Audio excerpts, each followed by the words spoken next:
Hey everybody, Lakes Region Aquariums here today.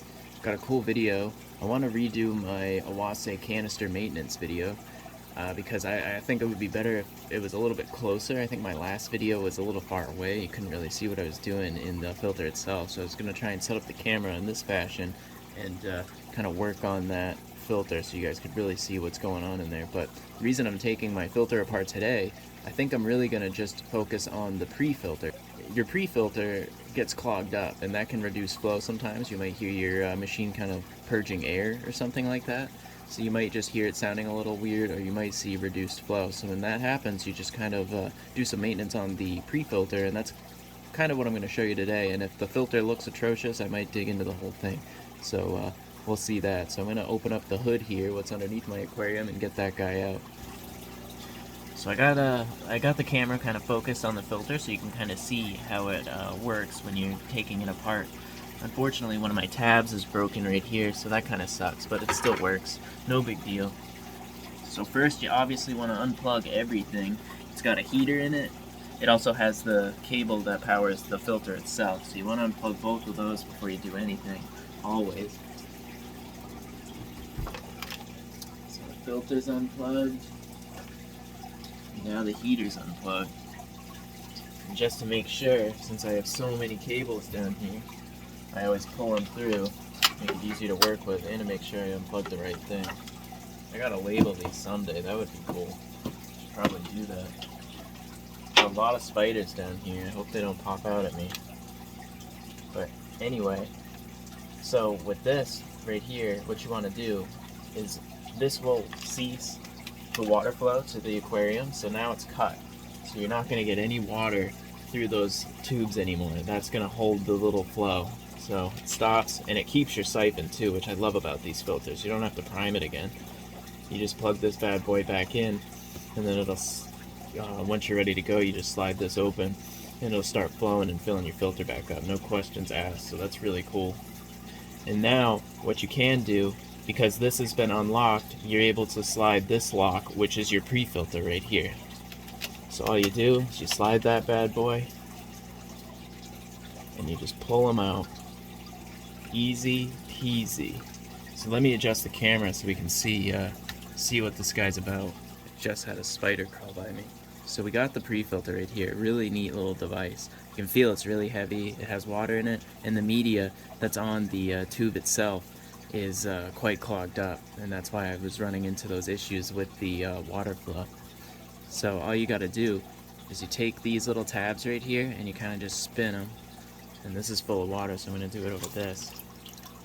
Now, kind of just slide the tube out. All the media just fell off the tube. This is kind of what it looks like, the raw version, the real deal. A little neat, a little messy, nothing too crazy though. Now, I'm just going to dump out all the little sponges in my bucket here. Let's see if I can slide that. Let's see what I'm going for. All that nasty water in here. And plop, plop, there they all go. Nothing else in there. A little tube. Probably wouldn't hurt to rinse that a little bit. A lot of debris in the bucket. I'm not sure if you can tell in the video. It might be too dark, but I'll show you guys the pre-filter sponges. So that's what that is right there. Pretty caked up. Not terrible though, but enough to stop the flow a little bit. So I'm going to squeeze these out one by one. Again, I think I've mentioned this many times, but I like to collect my water that I do. You know, like I water a lot of plants around the house, and this stuff is just nectar for those. Really nurtures them good. So we got a nice clean sponge now. Didn't take too much. I don't go absolutely crazy when it comes to the cleaning on these. Look at that, that's nasty, huh? Dang. Yeah, I'm just gonna kind of squeeze them out. Easy peasy. I love these filters, really do. Oh, toss them. But I like to keep a lot of beneficial bacteria on these. That's why I go so light on them. Cleaning. There's 4 on this model, 4 of these little sponges. I got one more to do after this. Yeah, you can. Some of these are really dense, filled with bacteria. Look at that chocolate milk looking stuff. gruel or something that orcs would drink. Something nasty. Still in my pajamas today. I hope nobody minds. It's first thing in the morning. Wanted to be productive today and get a video done. This is actually my first legit video for 2023. I hope everybody had a nice new year, but yeah, I thought I'd get things kicking with some filter maintenance. And there we go. We got the the 4 pre-filter sponges are now much better than they were. You can feel how less resistance it has when you squeeze it. So really, that's going to help the water kind of flow through the pre-filter a lot better. And it should be good for a next couple months, honestly. Then you just slide them back on the tube like so. And pre-filter's good. Get that. And then you just put the little safety shield on it. I kind of wanted to get that off of there. It's nasty. Yep. Getting this stuff all over my PJs. That's okay. It's part of the hobby. And now I'm going to grab the filter itself and we're going to kind of see what's going on in it. See if it needs any maintenance at all. So I'm going to move that bucket. So with this guy, really easy. You open it up by lifting up the handle, or else you can't get the side ones here. So you just lift these tabs up, boom, and then it has 2 other ones on the opposite sides. So all 4 of those open, your locks are all open, you're able to lift this thing up now. You could take out the heater if you wanted to. I never really do. I don't really see a point in it unless I needed to replace it, so I always leave that in. But yeah, lift that guy up.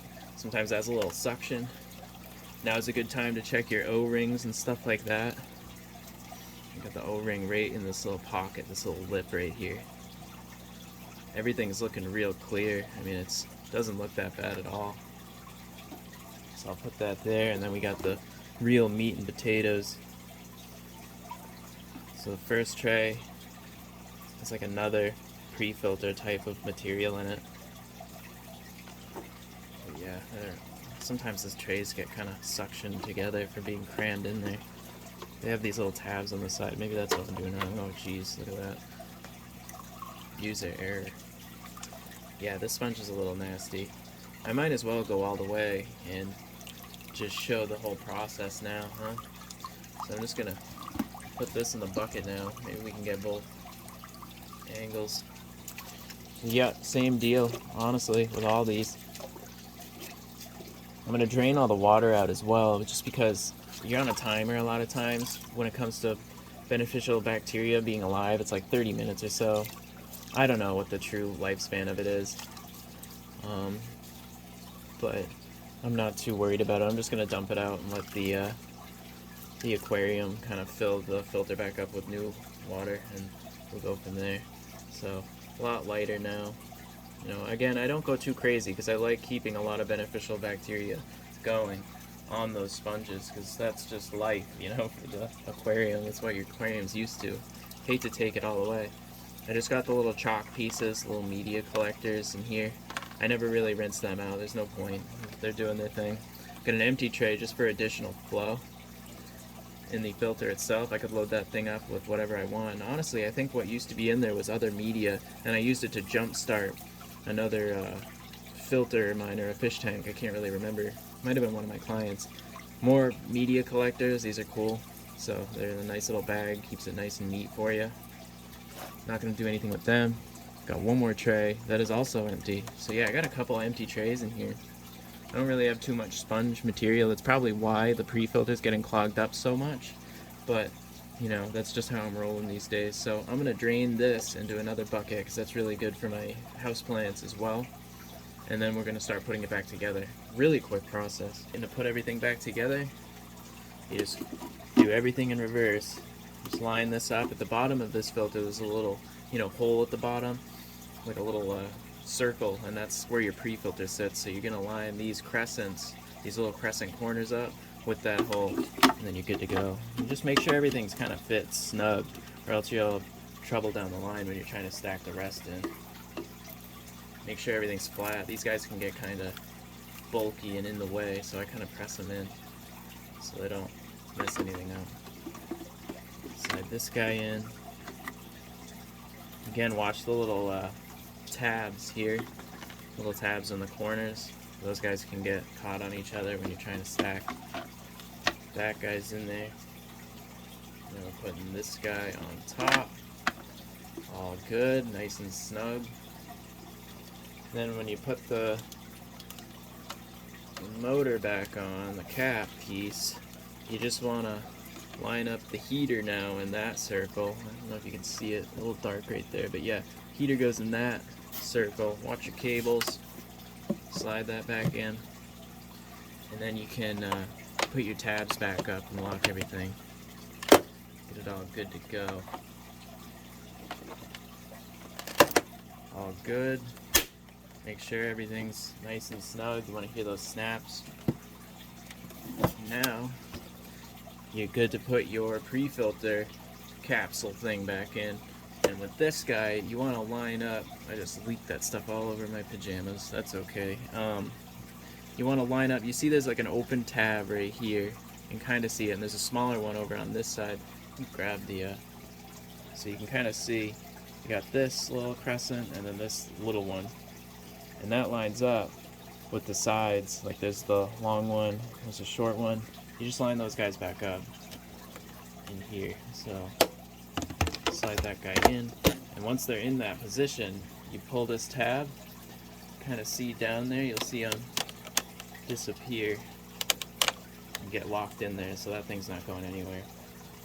And same deal with this guy when you're locking up your little the flow, the intake. You're gonna put that same deal, really. I'm just gonna wipe the filter down too, just because I like keeping this thing nice. It's always out of sight, but it's such a nice looking filter. I like cleaning it. It's cool. Alright, so now you can fold your little handle back down once you're good. Watch your cables again. Then you're going to slide this guy back in. Do the same thing like I said. Once they're in position, you're able to do that. You can actually hear the water flowing back in, and the filter's going to make some ungodly noises, but that's it. That's it, kind of filling back up your canister. So that takes a couple minutes, and then you're good to go. And that's really all there is to do with the Oase 250 or any Oase canister filter of that model, that size, or the different sizes. They're all the same deal, but really cool machines. I love these things. I just thought I would show you guys a little bit more so what's going on when it comes to you know, a better visual of being closer up. Like I said, I think my last video I was a little far away. You couldn't really see what I was doing. So I hope this helps you guys out. Really appreciate you guys watching. And another quick thing, when you do plug your filter back in, or when you do get everything up and going, just check for leaks and stuff where the O-ring would be. But again, check your O-ring to begin with, and you should avoid that. But I hope you guys have a good rest of your day. Thank you so much for watching, and I'll see you next time.